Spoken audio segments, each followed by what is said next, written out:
बोलो। नमस्कार साथियों, आपका भाई भरत बेनीवाल आप सभी को नमस्कार करता हूं, क्रांतिकारी इकबाल पेश करता हूं। जैसा कि आप सभी को पता है कि हम दिल्ली गए हुए थे और 5 दिन से लगातार हमारा संघर्ष चल रहा था। और साथियों, उसी संघर्ष के अगले क्रम में अब हम लोग दिल्ली से वापस जयपुर की तरफ है। मैं और वैभव भाई मेरे साथ हैं। और साथियों, अभी रात के लगभग 1:10 हो चुके हैं और हम लोग फुल भागम दौड़ में लगे हुए हैं। आप लोगों के लिए ही भाग रहे हैं साथियों। और अभी जैसे ही फ्री हुए वहां से हम लोकसभा स्पीकर ओम बिरला जी से अब लास्ट मुलाकात थी हमारी। उसी टाइम वहां केंद्रीय मंत्री पीयूष गोयल जी भी मौजूद थे, वो भी आपसे फोटो शेयर करेंगे। 80-20 का जो इश्यू था तो उस पे चर्चा हुई। ओम बिरला जी से फॉलो अप लेने गए थे कि कुछ पहले जो 80-20 का जो इश्यू हमारा चल रहा था उस इश्यू में आगे क्या बढ़त मिली, किस तरह से क्या हुआ। तो ओम बिरला जी को हमने पुनः याद दिलवाया और जिससे कि मजबूती से 80-20 की पैरवी हो सके। क्योंकि एक लोकसभा स्पीकर जो है, पिछली बार आपने फोटो देखी होगी, एक लोकसभा स्पीकर जितनी मजबूती से बात को रख सकते हैं और जितना मजबूती से चिकित्सा मंत्री जी तक बात को पहुंचा सकते हैं, उससे बेहतरीन शायद कोई नहीं पहुंचा सकता। तो साथियों, आपको मैं बता दूं, अभी हम लोग हैं लगभग दिल्ली जयपुर हाईवे पे हैं और अभी बीच में पहुंचे हैं लगभग रास्ते के।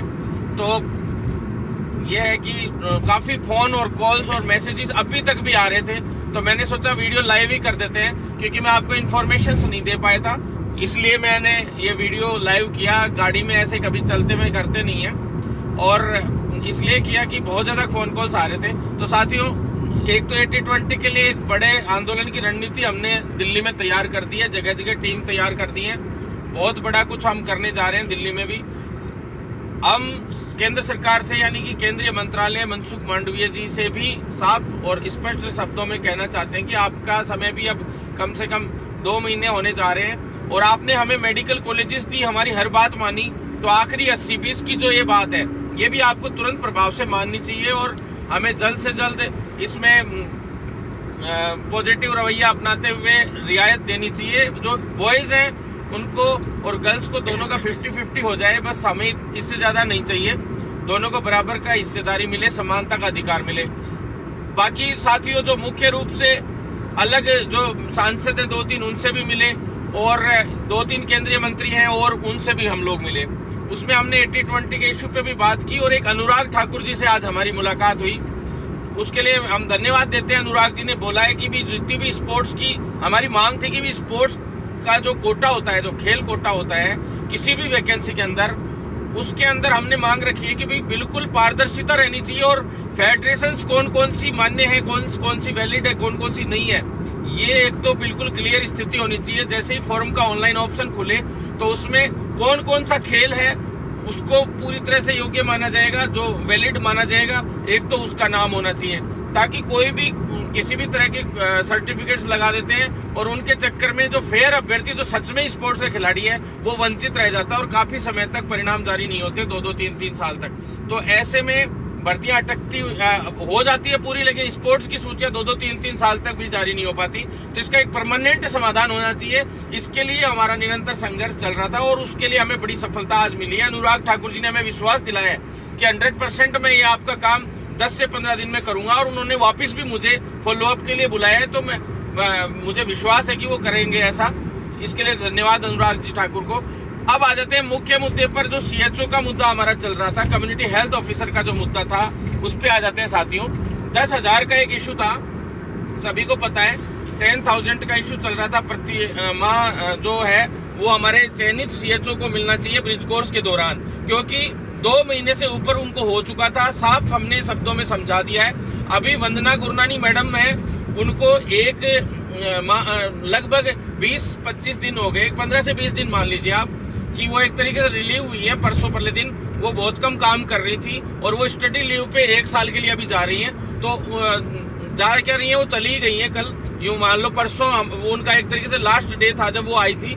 और अब विकासशील सर है, जो AS यानी additional secretary and NHM MD दोनों का जो चार्ज है, खास करके एनएचएम एमडी का जो भार है अब उन पे आ गया है पूरा का पूरा, और वो ही अब इसको संभालेंगे एनएचएम को पूरे इंडिया के जो एनएचएम है उसमें। तो उसमें उनसे आज पर हालांकि मैडम ने परसों जब आई थी 1.5-2 घंटे के लिए, उसमें भी 5-7 मिनट में हम लोगों को विकासशील सर से हालांकि परिचय करवाया था, लेकिन ढंग से बात नहीं हो पाई थी क्योंकि कोविड के लिए वीसी चल रही है खूब भयंकर तरीके से पूरे इंडिया लेवल पे, क्योंकि अकेला एक राज्य नहीं है उनके पास, पूरा इंडिया है और पूरा का पूरा सिस्टम वो लोग संभाल रहे हैं। ऐसे में विकासशील सर ने आज हमें मिलने के लिए बुलाया था और हम इसी वजह से रुके हुए थे। इतने देर में हम 2 दिन के लिए थोड़ा सा यूं सोच रहे थे कि बीच में 80-20 का और अदर काम कर लेते हैं, क्योंकि 2 नियम संशोधन भी हमें करवाने थे वैकेंसी से रिलेटेड, यानी पॉलिसी वगैरह में इनमें संशोधन होने, एक तरीके से नियम संशोधन के लिए जैसे 80-20 वाला नियम संशोधन हो गया। दूसरा सीएचओ की वैकेंसीज है, उनमें सभी में ओनली सीसीएच को लिए जाने की बात हो रखी थी। अलग अलग स्टेट्स हैं उनमें भी केवल सीसीएच को ही लिया जा रहा है, जबकि 8-8, 10-10 साल से इतने बेरोजगार साथी बेचारे बैठे हैं जो भर्तियों की बाट देख रहे हैं। 7810 मैंने इसीलिए एक साथ करवाई थी कि सभी को मौका मिल सके। अगर यही भर्ती 7810 3 टुकड़ों में होती और 2310 भर्तियां शुरू में आने वाली थी जब अपन ने आंदोलन करके निकलवाई थी, ऐसे ही दिल्ली से अपन 5500 की फाइल करवा के लाए थे, पूरा बजट लेके आए थे, पूरी तैयारी करवाई थी, जब जाके 4000 पहले जुड़ी, फिर 1500 एक बार जुड़ी। राजस्थान सरकार तो यही चाह रही थी कि 3 बार में इन भर्तियों कराएंगे और 2030 तक ये भर्तियां करवाते मेरे हिसाब से 7810, लेकिन फिर भी अपन ने इतने बड़े बल्क में 7810 लोगों का ब्रिज कोर्स करवा लिया। ये भी बहुत बड़ी बात है कि नहीं तो शायद आज तक किसी स्टेट में 2000 से ऊपर लोगों का ब्रिज कोर्स नहीं हुआ साथियों, ये आप सभी को पता है।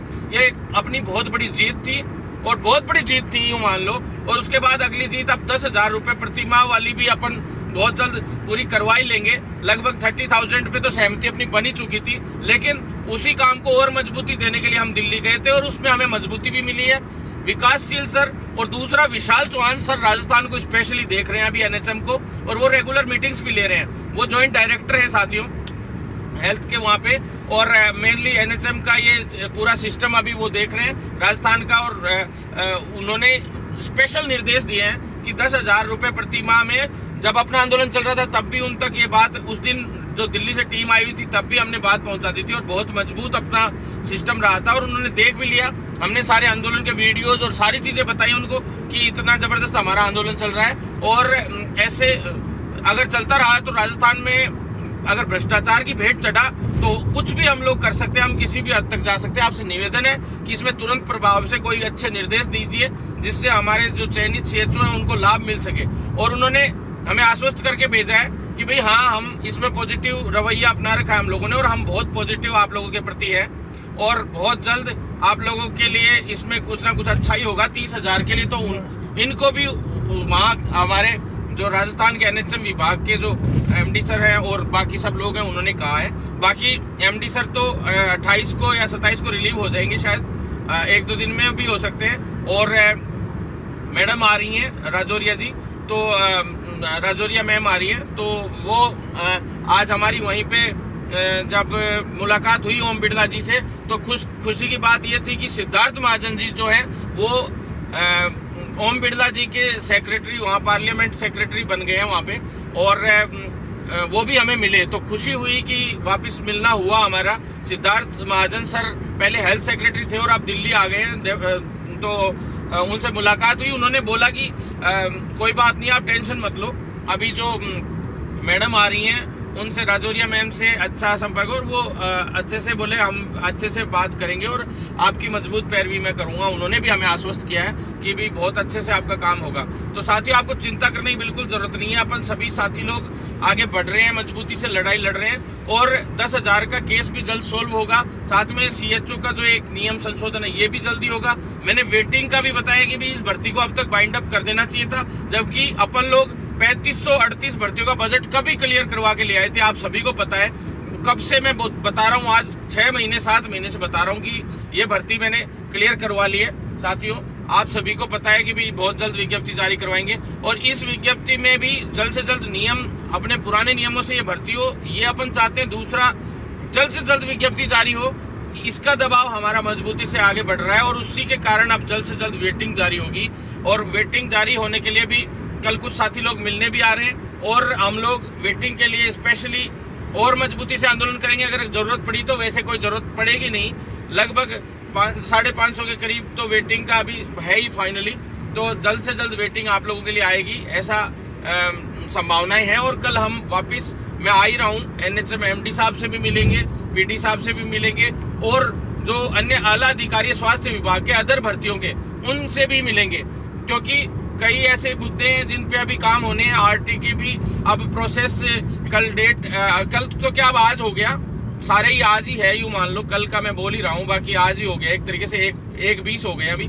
तो साथियों बिल्कुल चिंता ना करें, आरटीएलटी वाले केस की भी डेट है आज की, और हम लोग सही समय पे आ गए हैं। और अब 1-2 दिन में अगर 10,000 का जल्द से जल्द समाधान नहीं होता है, कोई भी कॉलेज वाले दबाव बना रहे हैं, आपको डरने की बिल्कुल जरूरत नहीं है, बिल्कुल चिंता करने की जरूरत नहीं है। ऊपर से भी, दिल्ली से भी साफ ये निर्देश है, केंद्र से भी, कि भाई बिल्कुल चिंता करने की जरूरत नहीं, किसी को डरने की जरूरत नहीं है।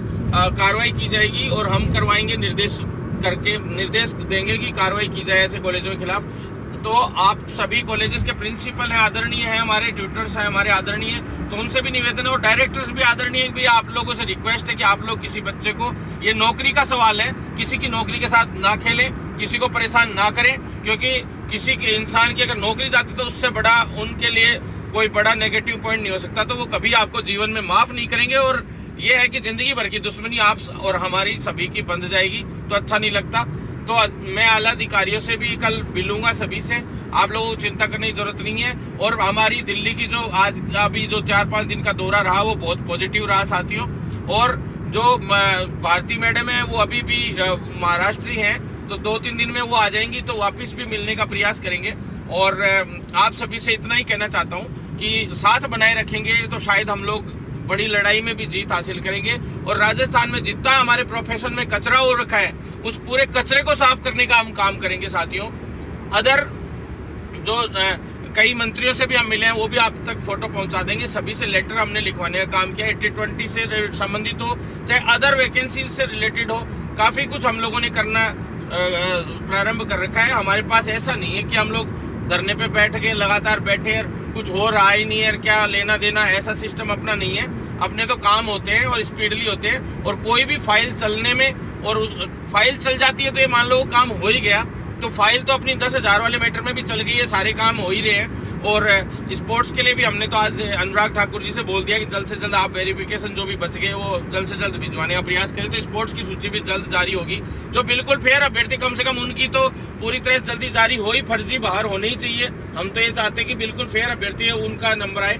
और जो साथियों, जो हमने ये भी बताया उनको कि जब ब्रिज कोर्स करे हुए पोस्ट बेसिक वाले अभ्यर्थी बैठे हैं, प्लस अदर जो अभ्यर्थी हैं जिनकी 59 लोगों की सूची जारी नहीं कर रहे थे, ये वो भी, और सारी चीजें जल्द से जल्द कंप्लीट पूरा हो, सारा हमने बताया इनको कि भाई HNWC health and wellness centre की जो स्थिति है वो 26 नंबर पे है 28 में से।